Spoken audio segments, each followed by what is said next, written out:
just a few announcements. There's a small change in schedule. The tea will be at 10:30 instead of 11:15 because then we'll have 2 lectures before tea and comfortable. Okay. Sorry about this little delay. We had some projection on this. And so the chairperson of the morning session is Sanjay Kaushika. So I request Sanjay to take over.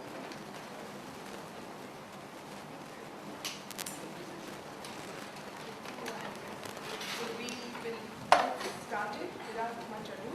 Our first speaker is Dr. Kaushik Manzumdar, who was indeed the last organizer of the summer workshop. And today's talk span all the way from human subjects to vertebrates. So let's start with the topic. So You can switch it off. there is very little room up front.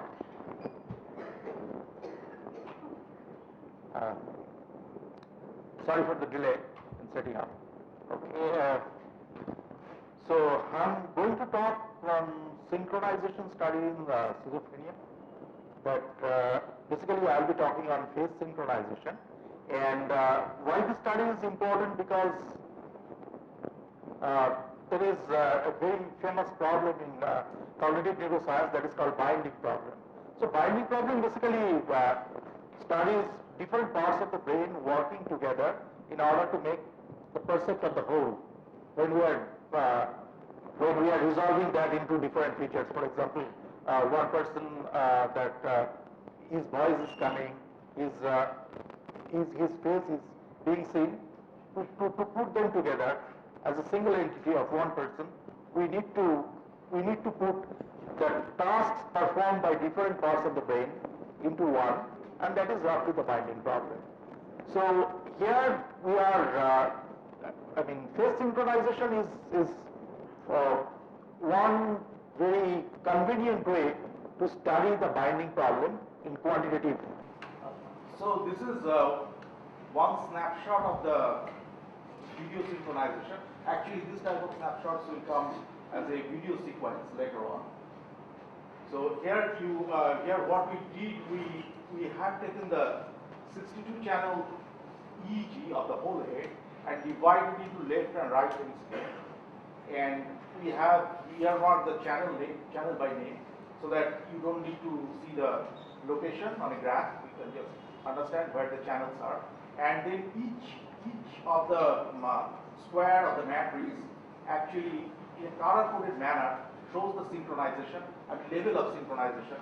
That is, it is basically Hilbert phase synchronization, and we have an Hilbert phase synchronization where you are introducing that the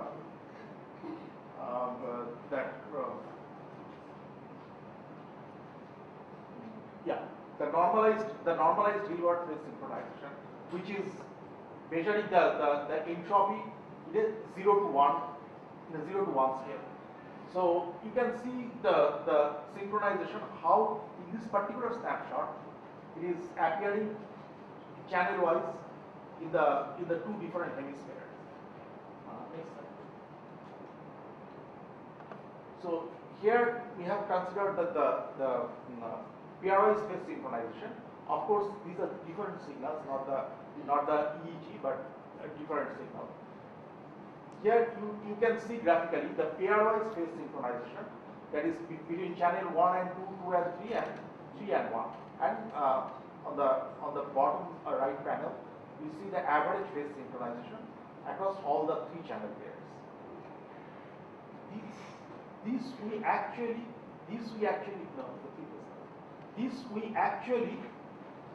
projected in a color-coded manner and played them as a sequence of video. And video is over the time. So here, Hilbert transformation and instantaneous phase. So this is Hilbert transformation, and this is the instantaneous phase on the right. So these we have done for each channel, and this graph is actually giving you an idea what Hilbert transformation is. Actually, this is the function with which you need to convolute the signal with, and you are doing it for each of the channel, and then you are taking the channel pairs, and for each channel pair at each time instance, you are just taking the subtraction of the phase of the two phases at that particular time point.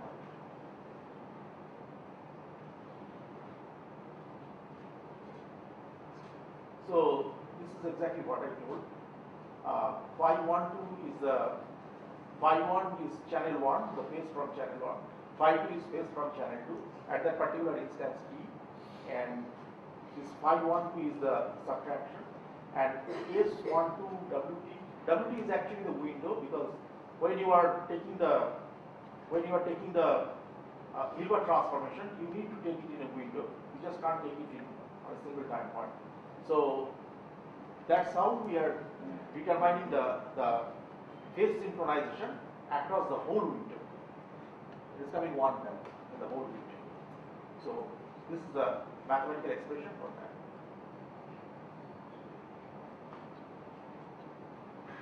Now what we did, this is the methodical part. Now what we did, we conducted experiments.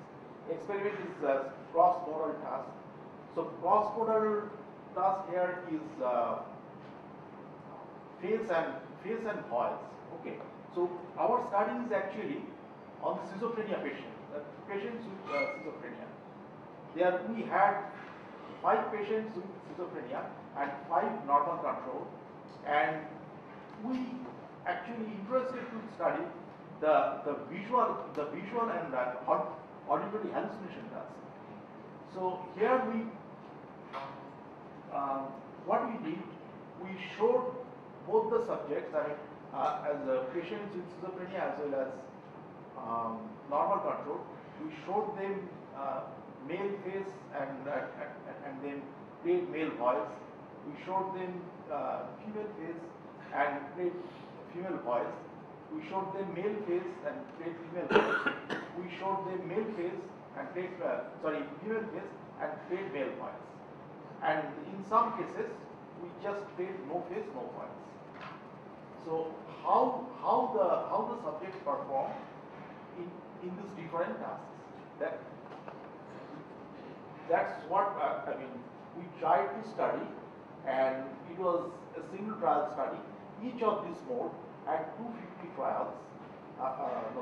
Total 250 trials performed by each of the subjects, and out of these 250 trials, all these 5 kinds of trials appeared roughly in equal number.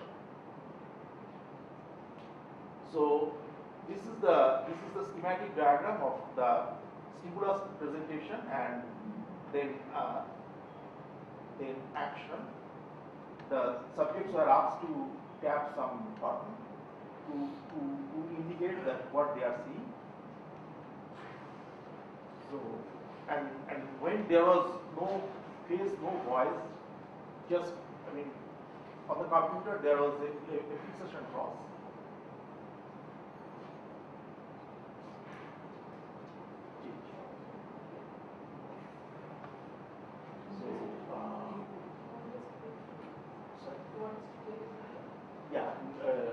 Probably will not come. The videos are already there.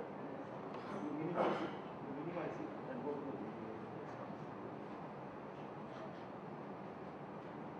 video. Yeah, first one.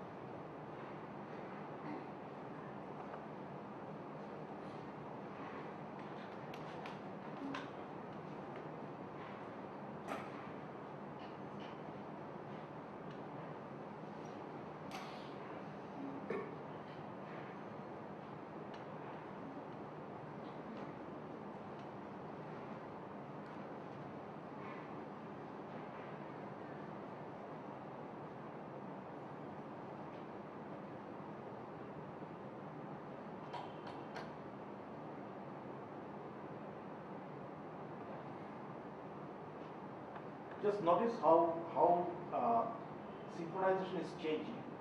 Actually, this is for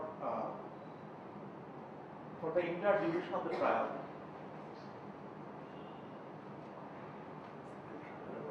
Sorry, is it a single trial? This is single trial, yes.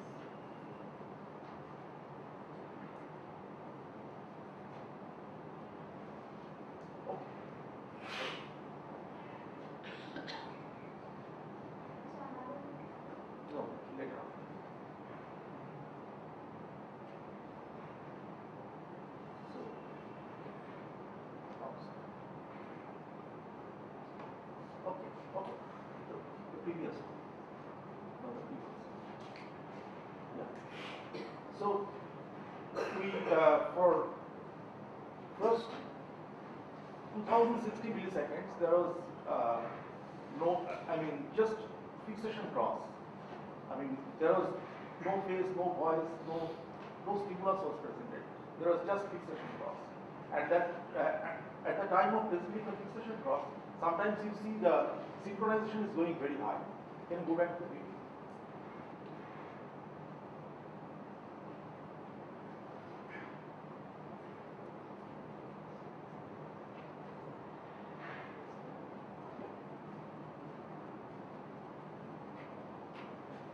You see the synchronization is going high, very high sometimes. This part is there was no stimulus as part of the experiment was presented, just fixation cross. Because the whole area, large part of the brain was working to concentrate on that fixation cross and probably try to understand that. That's why a large part of the parietal and frontal cortex, occipital, parietal, and frontal cortex, they are working in synchrony. That's what you can see. Can you hold this cursor and back? The one that's in the middle? Yeah.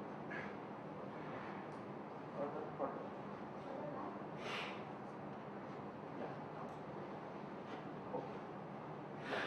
Here the synchronization is pretty high. That is because of that.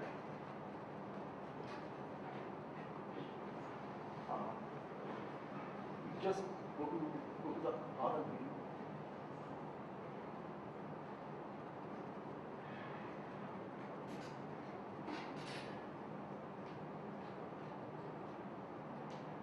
This one. Yes, same. Yeah.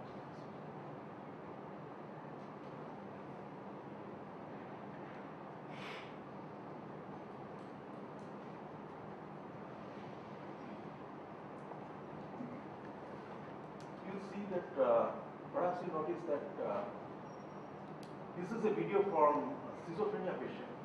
The earlier video that was from a normal subject. So in the video with patient, patient with schizophrenia, you can notice that large part of the brain they are working in synchrony, and the amount of synchrony is pretty deep. Very close to one. You see, very close to one here. The reason is. The way we try to understand it is that because of the pathological condition, maybe the patient with schizophrenia, the patients with schizophrenia, this we have seen across most of the patients, not all. One showed quite normal-like synchronization profile. That synchronization was not that high, but in 4 other patients, what we observed is that the larger part of the brain working synchronously, and the value of synchronization is pretty high. This is because, the way we try to understand it is that because of this pathological condition of the brain, the larger part of the brain are being employed and greater efforts are being made in order to process the same task, which is done more effortlessly by a normal brain. That's how we try to understand. But lot more subjects need to be tested for reaching a more definitive conclusion. We had just five patients and 5 healthy controls. So, yeah. The next slide. Next one. Next, what we did, we are interested to study that in an ensemble, that is where more than 2 channels are involved, how the ensemble synchronization is evolving. So this is a measure that we define. This is basically nothing but Frobenius norm in matrix algebra. So A is a matrix. Here the matrix is the synchronization matrix, where ij entry is giving you the phase synchronization between ith and jth channel. So we have taken this one, the norm of the whole matrix has been defined this way, and actually we have taken P equal to 2, so that is the Frobenius norm. We have taken actually P equal to 2, and we have determined the gamma this way. Just is our measure is the gamma, okay, where we have taken P equal to 2. The capital A has been defined as it is defined above for P equal to 2, and then N is the number of channels, and this actually we measure gamma this way because this gives you a norm between 0 and 1 for the ensemble. And next one. So this is single trial ensemble synchronization. What we did here is we noted down the response latency. Okay, so according to response latency, we organize the trials from bottom to top. This blue line to the middle, it is giving you the response latency time. 0 is the point where the stimulus is being presented. 0 is the point where the stimulus is being presented, and this is the response latency. The subject is responding about what he or she is observing by pressing a button, and the response latency is going. I mean, trials have been organized in such a way that higher response latency trials are above, and the shorter response latency trials are below. And here, I mean, this is the trial number. So we analyzed 25 trials, and from minus 200 milliseconds to 1800 milliseconds after the stimulus onset. Okay, and at each point we have determined the Hilbert phase synchronization, ensemble Hilbert phase synchronization, and put it there in a color-coded form. So this is for left hemisphere, this is for left hemisphere, and this is for right hemisphere.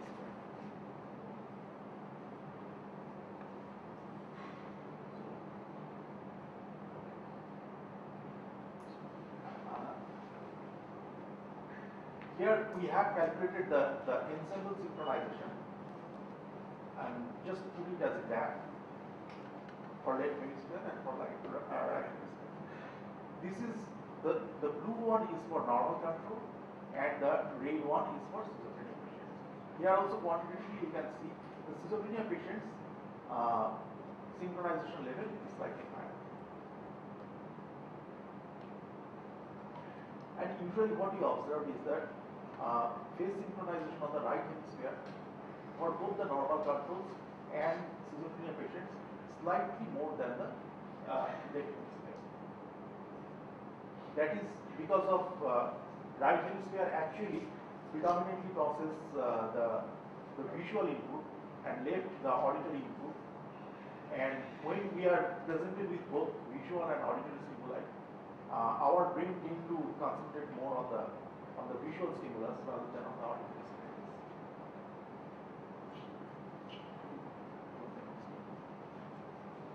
Here we analyzed some time frequency, analyze the signals, each one of them in time frequency domain. So this is event-related spectral perturbation. This is basically what we are taking. We are taking the spectrum, the Fourier spectrum of each of the channels of each of the subjects, and across the average trial, the trial average signal, and here this is the channel position, and this is the Fourier spectrum of that particular channel. Okay. So here we see that this is for normal control, and this is for schizophrenia patient. So we generally observe lot more power at beta range, upper alpha and lower beta than the schizophrenia patients.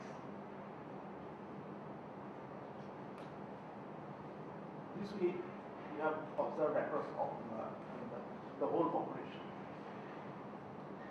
And here it is intertrial coherence. Intertrial coherence is actually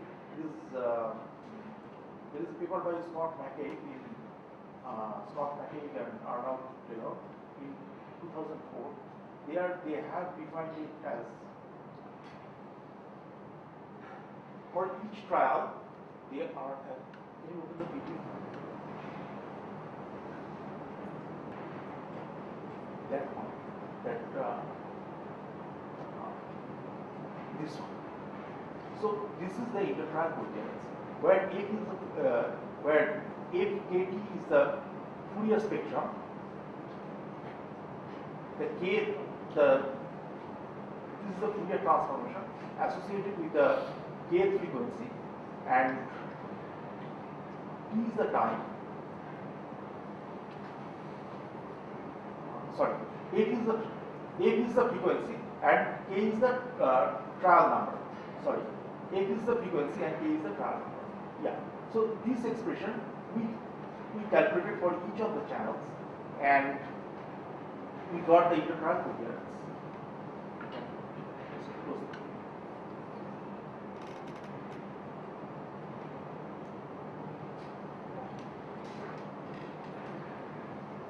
So roughly when that they're going to perform the task, that at that time the intertrial coherence is going pretty high. That is both for the schizophrenia patient as well as the normal patient. There is not much difference between intertrial coherence.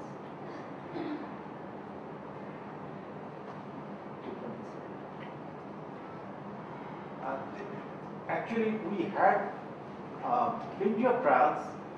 What we did, we selected the trial as we have taken the mean latency across all the trials and taken the standard deviation, and we have selected the trials where the latency occurred between the mean minus standard deviation to mean plus standard deviation.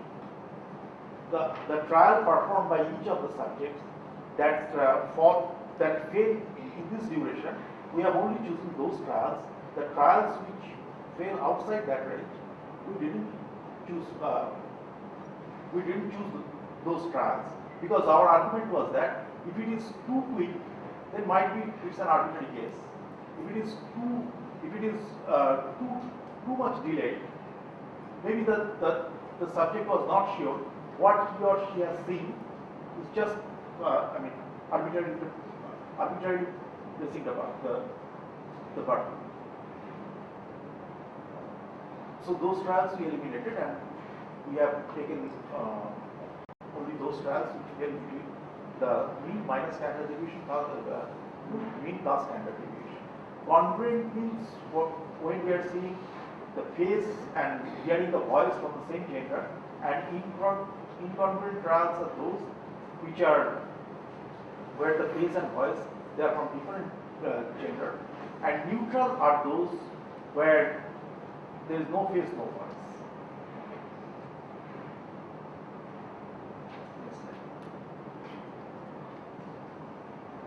So after that, what we did, we put all these things together in order to separate out automatically by some machine learning algorithm. Automatically separate out that trials which belong to the schizophrenic patients and trials which are from normal. So what we did, we used that logistic regression classifier, and our feature space was extremely small. I mean, only 3-dimensional feature space, and this 3-dimensional feature space actually gave remarkable result. Usually, in pattern recognition, feature space dimension happens to be very high, usually. But in our case, we were able to reduce the dimensionality of the feature space remarkably. Just three dimensions were there. So ensemble right hemispheric synchronization that I explained, ensemble left hemispheric synchronization that also I explained, and response latency. just these three features. Take these three features and for each of the trials performed by each of the subjects, and then run the logistic regression across the feature space, and you get the separation. So this is actually two-dimensional projection of three-dimensional feature space. So cross is patient with schizophrenia, square is at the So these are color actually signify different patients or different subjects. So you don't care about the colors. You just see the shape of the points. If it is a square, then it belongs to a normal control. If it is a cross, then it's a schizophrenia patient. So you see that this is quite mixed, and we ran logistic regression of this feature space, and we could separate out the trials, each single trial, with 70% accuracy, that whether this trial is from a patient with schizophrenia or from a normal person. To the next. So the previous one was with the incongruent stimulus, and the next one is with congruent stimulus. So in both the cases, the separation was pretty good.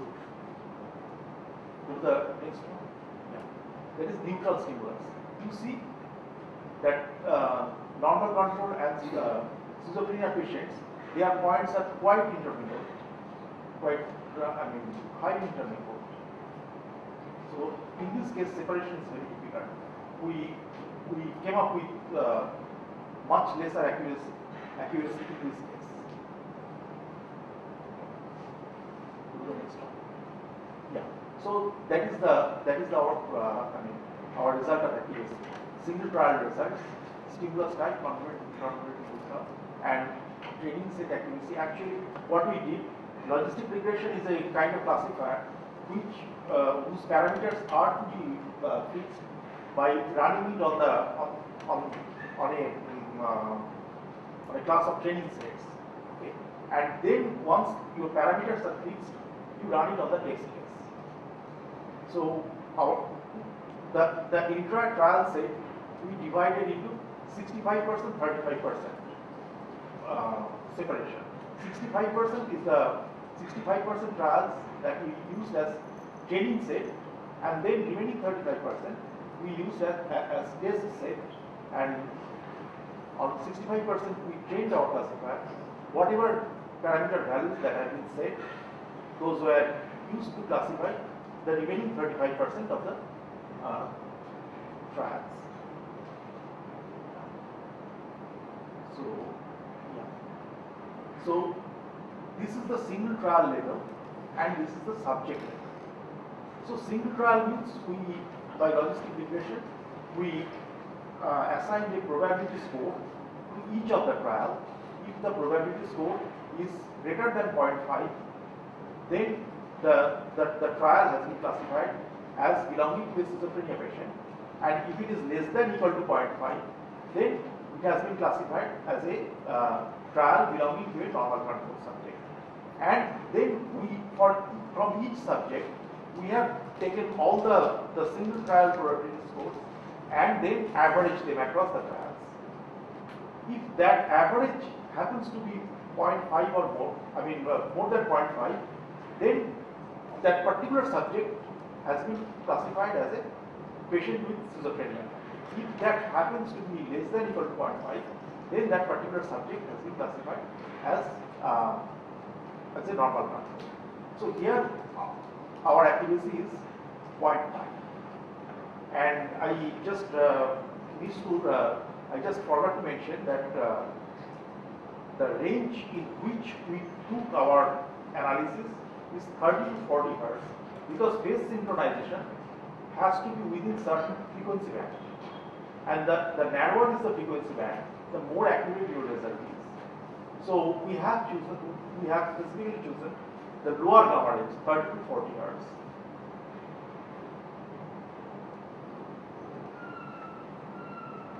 So these are some of the statistics.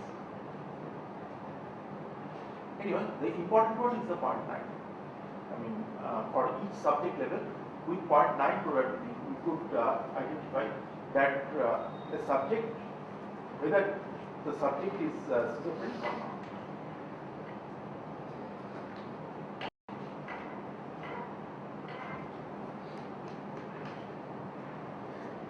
Here we organized the same according to duration of illness months. So for healthy control subjects, it's that. For schizophrenia subjects, we had 5 patients data. One had, the signal was collected 6 months after the disease onset. Another subject 120 months after the disease onset. Another subject 36 months after the disease onset, and 3 months after the disease onset, 24 months after the disease onset. So for congruent trial, where the accuracy is much better, for congruent trial, here you see after 6 months that the score for each patient coming to 0.45. That is very close to 0.5. The higher the duration is, when the subject is suffering from schizophrenia for 12 years, and after that the signal has been collected, the score is going to 0.75. After 3 years, it is 0.6. After 3 months, it's 0.5. That is, it's really exceptional. And after 24 months, it's 0.7. So we need to test more subjects, of course, to ascertain whether the score that we are assigned, whether that score goes up with the progress of the disease. This is the reference. Actually, this paper is under review in Neuroimage. So that is the work I present.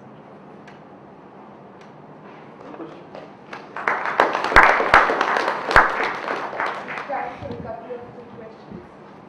Yeah, actually, so you looked at your three-dimensional classifier. One of the parameters was response time. It looked to me that response time was the one that discriminated the data the best. So can you tell me how much of your 70% accuracy are due to response time? How much that is we due did to test. That we did test on one. Response time in schizophrenia patients, the response time is slightly more. That's correct.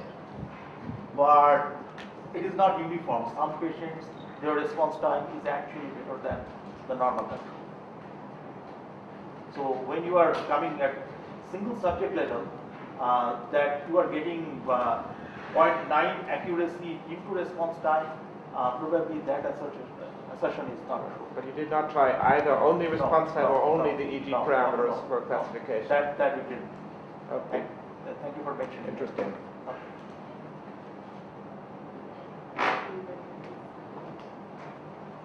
All right, in that case, we should thank the speaker.